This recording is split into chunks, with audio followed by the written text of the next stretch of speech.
So a bit of history on this book before we dive into it. This book was written 2,500 years ago, so it was a minute since this book was first written. The author is Sun Tzu, who was a general under He Lu, the king of Wu, from 514 to 496 BCE, before Common Era. So before Jesus Christ was born, essentially. So let's dive into the first strategy, currently making my business more money. And check this out. After these 10 strategies, I'm going to show y'all at the end, if you stick to the end, there's bonus sauce strategies that I promise you're not going to want to miss. But you got to watch all these first for those to make sense. So let's start with the first one. Strategy number 1. Soldiers, when in desperate straits, lose the sense of fear. If there is no place of refuge, they will stand firm. If they are in a hostile country, they will show a stubborn front. If there is no hope for it, they will fight hard. What does this mean? This means that if you have a business, if you're a business owner, if you have a team or you're part of a team, you want to show your team the reward.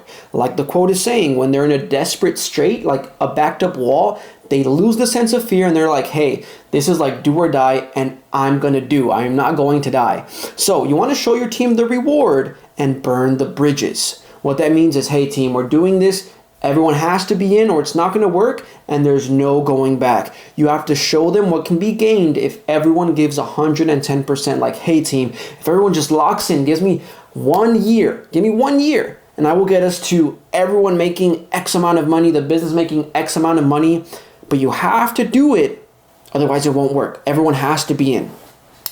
I would recommend only use this sparingly, meaning don't always project this essence of it's do or die. Like use this in the moments that you feel it will be most valuable to do so.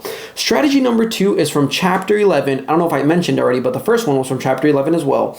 Strategy number 2 is from the same chapter, chapter 11. It says, the further you penetrate into a country, the greater will be the solidarity of your troops, and thus the defenders will not prevail against you. What this means is the more you achieve, the greater your team bond will be, as you probably have experienced as being part of maybe at least one team, right? The more wins you get under your belt, the better it feels coming into work, or the better it feels with your employees, right? Emphasize the wins. Kind of like build off of the wins. Like, hey, we won. Like, not just, oh, we won, next one. Like, no, we won. Like, let's go out to eat. Let's celebrate. But the reversal of that is when you lose, because you will lose as a team and with your team, also capitalize off the losses. Like, hey, we lost. Like, let's not just not talk about it. It's not just the elephant in the room. Like, let's make it evident we lost, but let's keep going.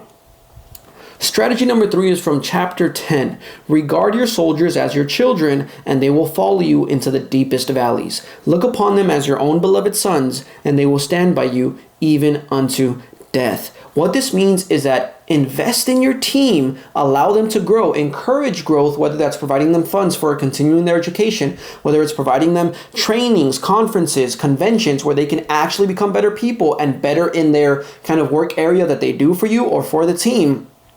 Give them autonomy, give them a sense of self, individualism, and they will follow you unto death. Strategy number 4, from chapter 9. If a general shows confidence in his men but always insists on his orders being obeyed, the gain will be mutual. So let's break this down. Show confidence, like, hey, I'm going to give you this project and I know you can do it, but also give them reminders like, hey, 2 more weeks and it's due, 1 more week and it's due, I know you got this.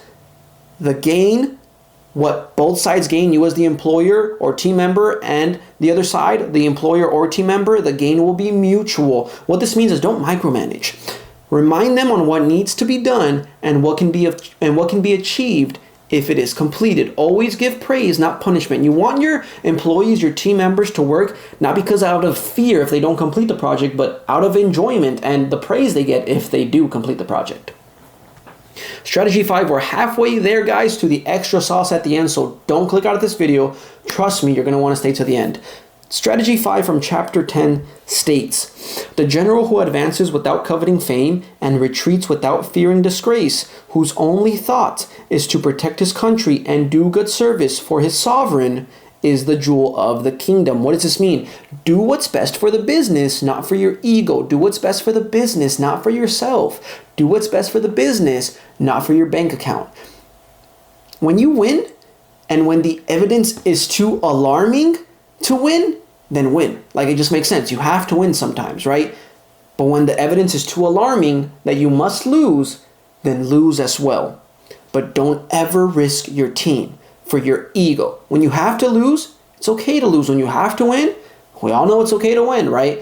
Pick and choose when you want to do either, but don't ever risk your team for the sake of your ego, because the jewel of the kingdom is the man who accepts defeat when defeat is near and will take victory when it is evident.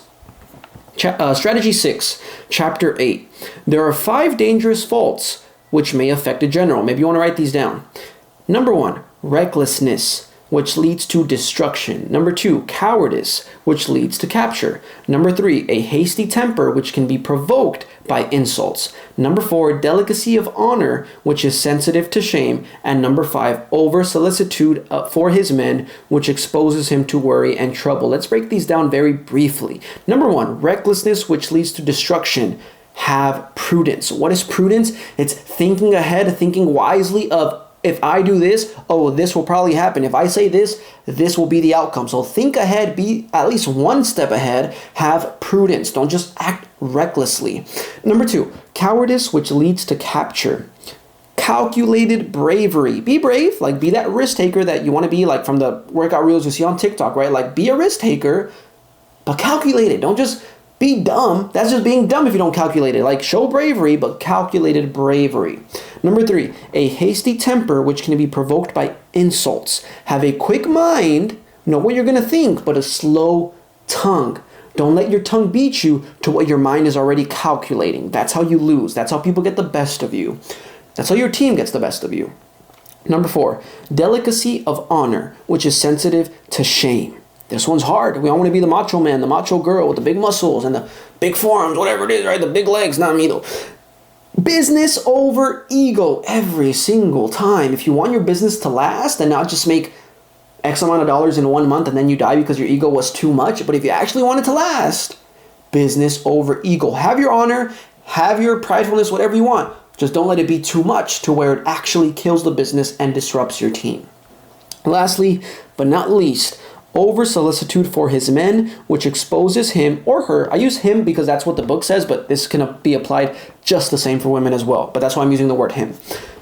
Which exposes him to worry and trouble. Meaning, don't micromanage. I said that like 15 times already in this video. Don't micromanage. Let them do what they're going to do. Let them be happy because they know what they'll get, not fearful because they'll know what they get, if that makes sense. Strategy number 7, 3 more, and then we're at the secret sauce recipe conjunctures. Strategy 7 is from chapter 11. The principle on which to manage an army is to set up one standard of courage which all must reach. If you set the bar low, you will run a low business. If you set the bar high, your business and the team members will exceed your expectations. But guess what? It starts with you. Strategy 8 from chapter 5. Simulated disorder postulates perfect discipline. Simulated fear postulates courage. Simulated weakness postulates strength. What does it mean to simulate something? It means that it's not actually you. It's like you're putting a facade, a face, a mask. Meaning, appear weaker than your mark. Be silent with your moves. Show weakness when you actually have courage. Show disorder when you actually have perfect discipline, because only then will you gain an advantage. You don't gain a single advantage by making other people feel dumber than you. Just think about it. Nothing is gained by seeming more intelligent than every single person in the room that you're with. You gain nothing, because if you know everything, you have nothing to gain.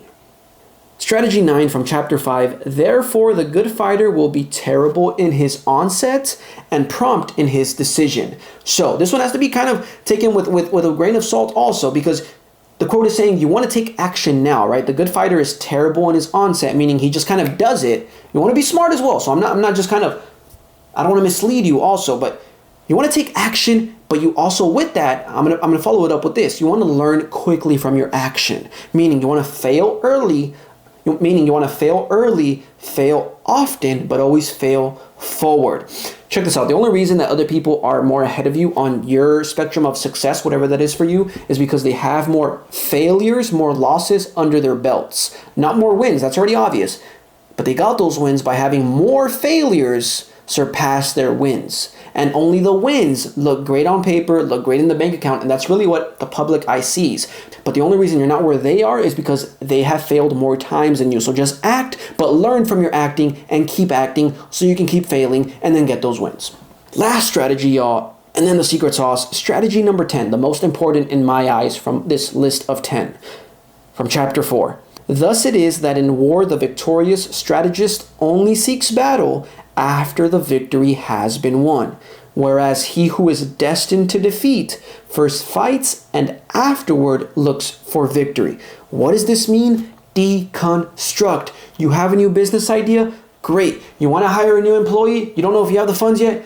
Great. You just got a new client? Great. You want to be a multi-billionaire in the next 10 years? Great. I love it. Keep those goals. Keep that mindset. Keep the progress, but deconstruct. What that means is picture your success or the goal you want to be at. What is X for you? And then work backwards in the steps needed to get there. Attack, attack, attack, but don't go from I'm here and this is where I want to be. Say, this is where I want to be, and what do I need to get there from starting here? If you made it to the end of the video, man, this is some good stuff, some extra sauce that I'm going to point out to y'all that can hopefully help you grow your business. Starting with the first quote, if words of command are not clear and distinct, if orders are not thoroughly understood, then the general is to blame. Always, always, always provide thorough instructions, because if they fail, it's either because you didn't provide instructions or because they're just not a good employee. But that helps you discern between the two. Number 2, to secure ourselves against defeat lies in our own hands, but the opportunity to defeating the enemy is provided by the enemy themselves. Meaning, if you just look and wait long enough, you have prudence, the enemy usually defeats themselves. Number 3, one may know how to conquer without being able to do it. Calvin Coolidge has a famous quote, there are a lot of educated fools in this world. You can have all the education you want. I can read this book 100,000,000 times, but if I never take action and I don't really know how to do it, then all this knowledge I've acquired is essentially useless. So know how to apply, learn how to apply, and the best way to learn and know how to apply is just by applying. Last quote before I leave y'all. A soldier's spirit is keenest in the morning. By noonday it has begun to flag. And in the evening his mind is bent only on returning to camp. Do the harder things in the morning. Schedule the meetings for the morning. Schedule the team bonding for the morning. Sit down and do 4 hours of deliberate work in the morning. Get into that flow state. Because by the afternoon and then by the night, all you want to do is just get on TikTok, which is fine. But if you don't do the work first required, if you don't do what is required first, all the rest is in vain, and you're not going to reach your X, whatever your goal was. We'll catch you on the next video.